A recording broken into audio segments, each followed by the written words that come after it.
So you're thinking about running, but not sure how to take the first step. My name is Brian Patterson, and I'm here to help. Welcome to Brian's Run Pod.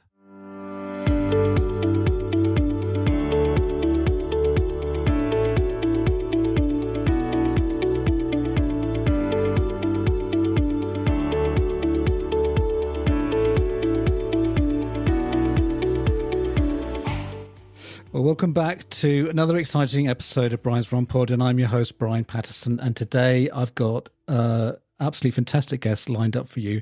Joining us is the incredible Carleth Keys, a marathon runner, influential running content creator, all the way from New York City. And I think you're in Spain at the moment. Is that right? Right now I'm in Spain. I'm dividing my life between New York and Madrid, mostly because I just had surgery in my right knee. Oh, so yes. I got better, healthcare system here in Spain. Yeah. Anyway, with her rich background in news reporting, Carleth is now channels her storytelling skills into sharing her passion for long distance running and her thrilling global adventures on social media. Carleth's engaging and educational content is not just about clocking in the miles. It's about inspiring you to overcome challenges and achieve those seemingly impossible goals.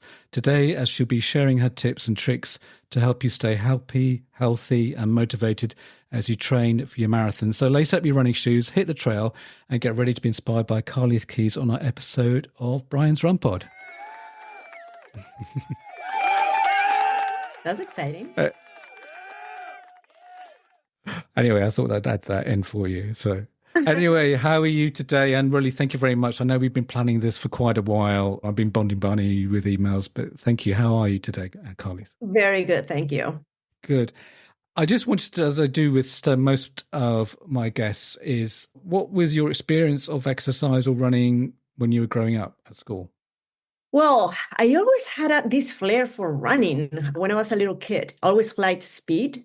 Yeah. But when I was a kid, I suffered, like some sort of like a cardiac syndrome, that it went away with the years. So I was in the track team. I was very little. I was like probably 6 years old. And I actually, fainted in one of my races. All right. And the doctor said, she better not, stop running while she, grows out of it. So that's what happens. And that was my brief, situation with running when I was a kid.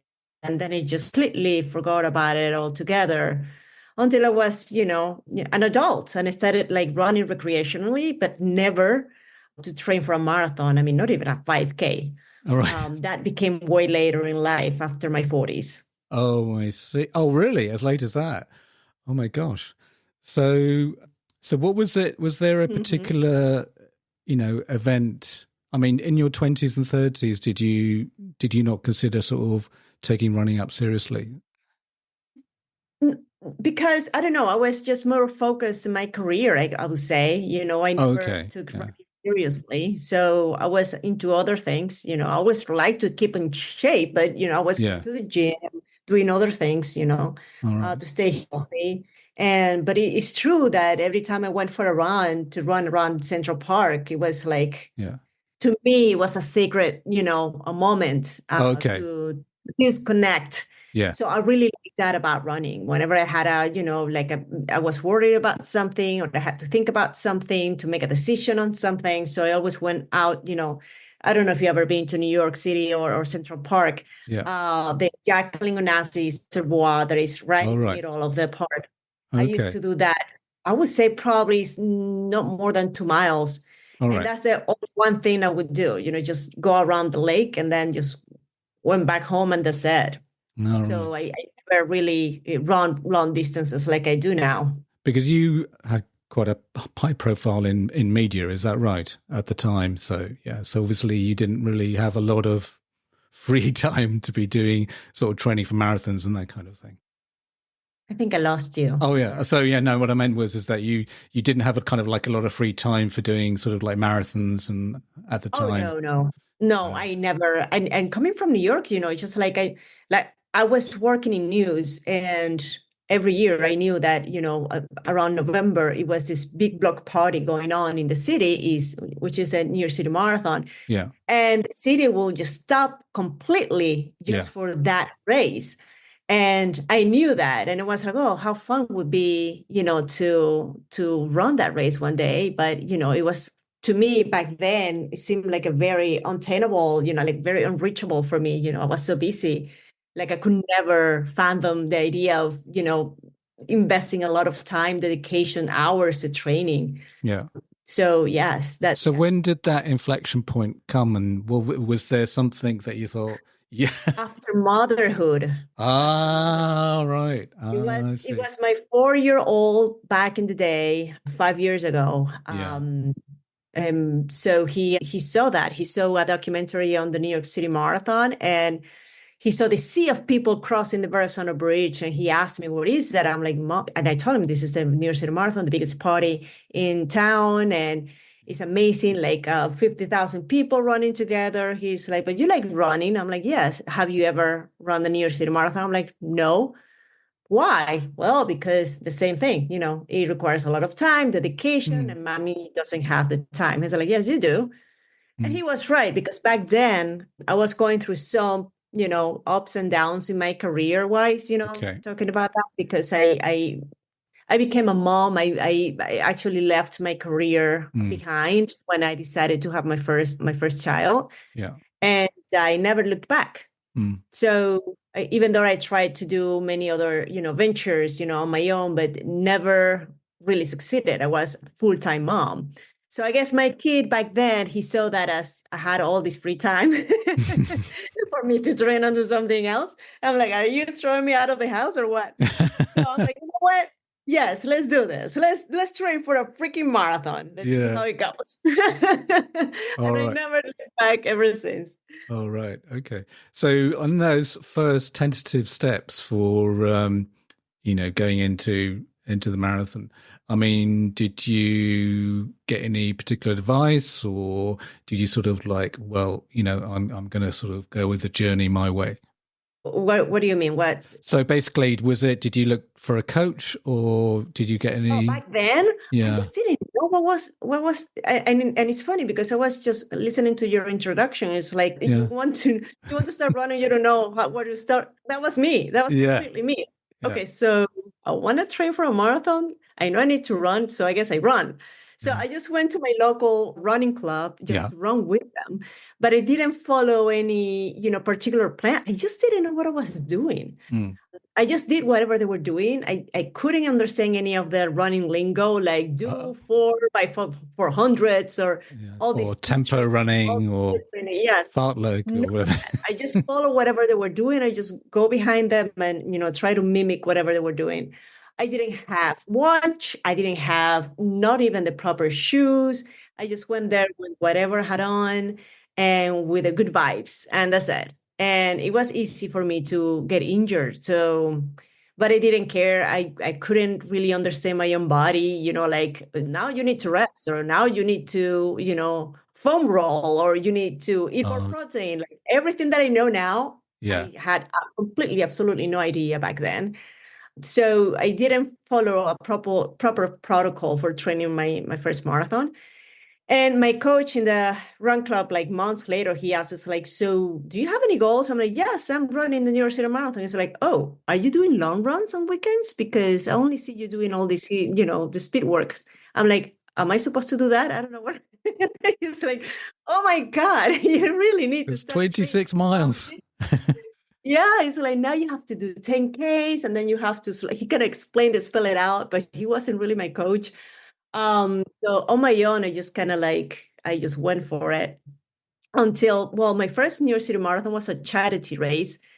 And when they started doing like group trainings once a week, the charity organization I was raising funds for.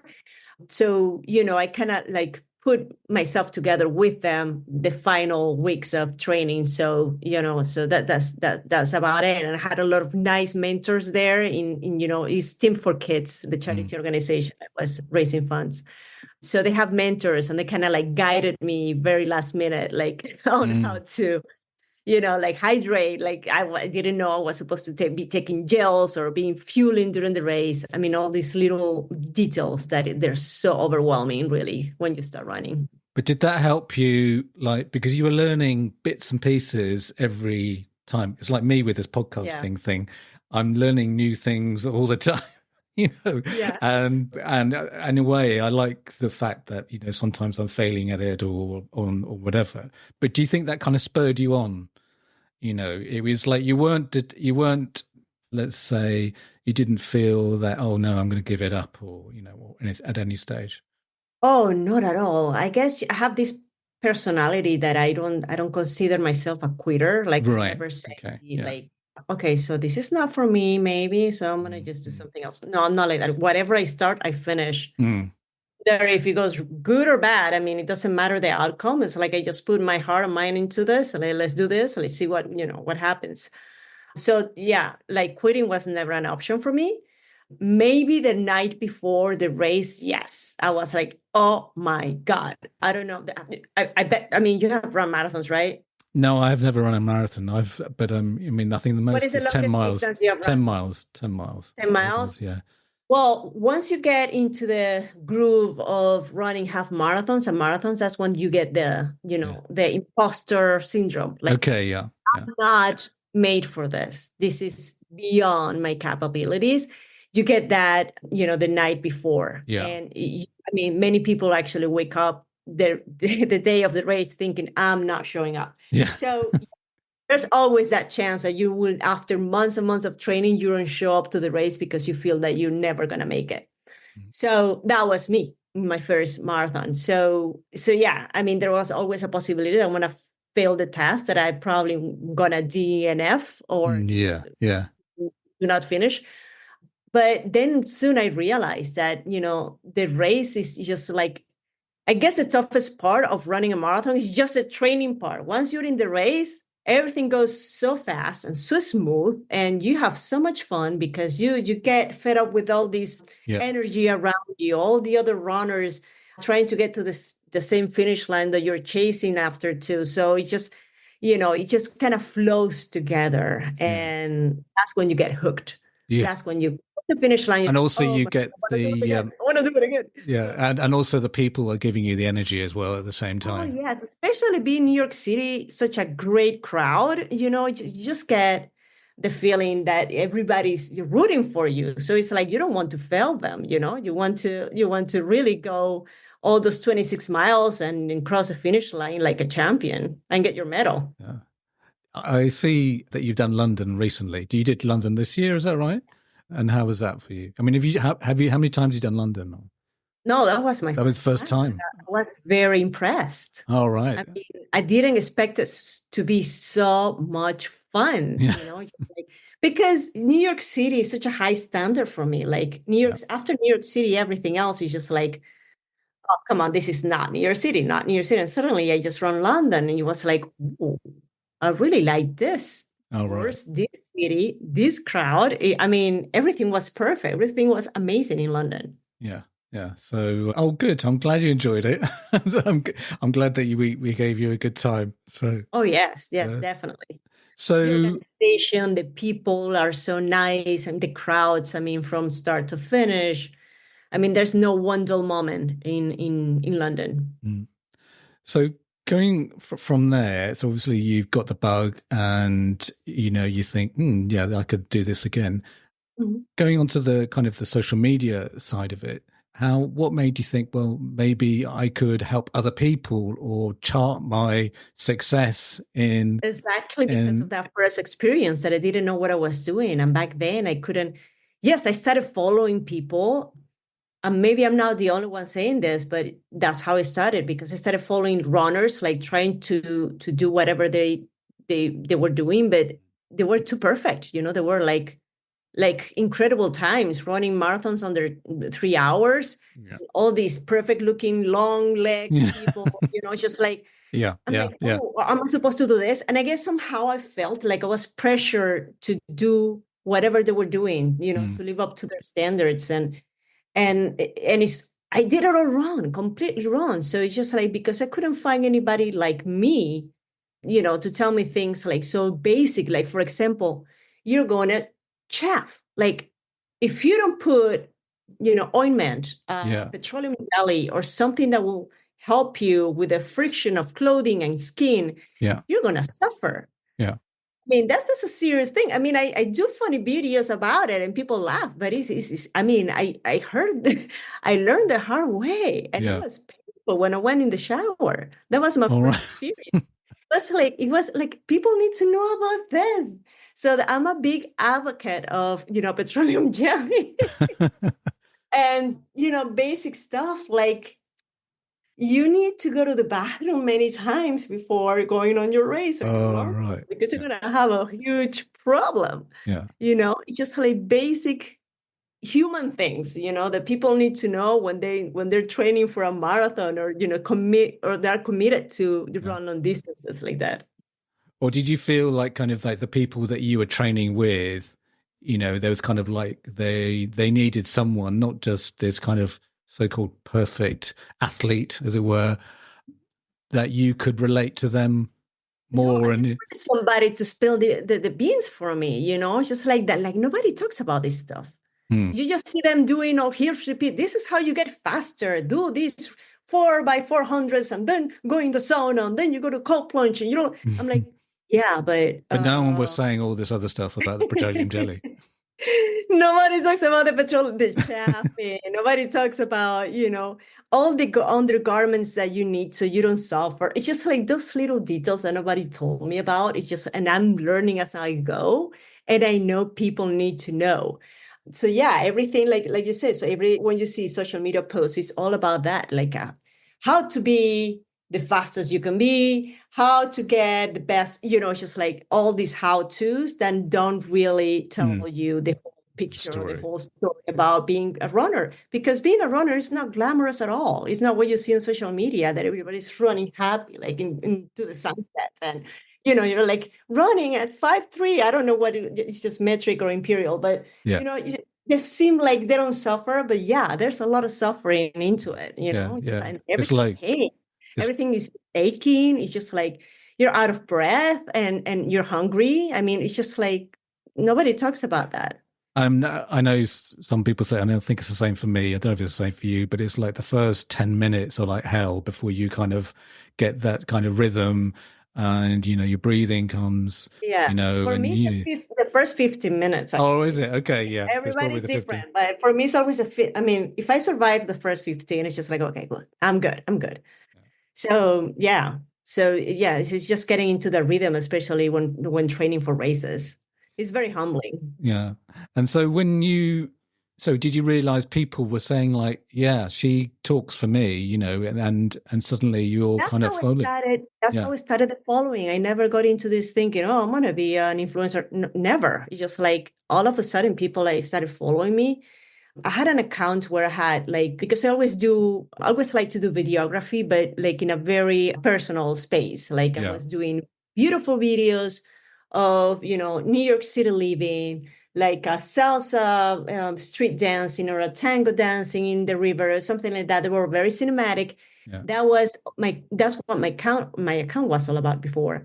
But when I started posting running videos, that's when COVID happened. So because that's all those events, all those beautiful events happening in New York City, they were canceled. So I just, just to kind of fit the need of doing something with my cameras. It was just like I was filming myself and telling my story of how I started running and how I'm training. And that's when people started to follow. And that's a wrap for another exhilarating episode of Brian's Run Pod. Thanks for tuning in, folks. As always, we've got your back with all things running. And next week, get ready for some awesome beginner hints and tips to kickstart your running journey. Oh, and before we sign off, exciting news. We're now available on YouTube. So whether you're pounding the pavement or chilling at home, you can catch us there too. Plus, we have a new feature on the podcast. You can now send me a message. Yep, you heard it right. Brian's Run Pod has become interactive with the audience. If you look at the top of the episode description, tap on send us a text message. You can tell me what you think of the episode or alternatively, what you would like covered.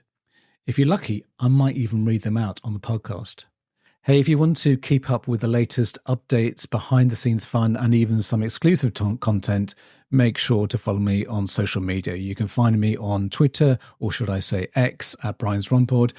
We've also just launched a shiny new Facebook page. Simply search for Brian's Run Pod and give us a like. And don't forget to hop on over to Instagram where you can catch all our visual adventures at Brian's Rompod. For those of you who love diving deep into the episodes, head over to our website, www.briansrompod.co.uk, and there you'll find detailed show notes, handy chapter markers, make it too easy to navigate through our favourite discussions. Please leave a review, as it will always help others find this podcast. Music is by Happy Days by Stock Audio, not forgetting artwork by Alice Patterson. Till next week, thanks again for listening.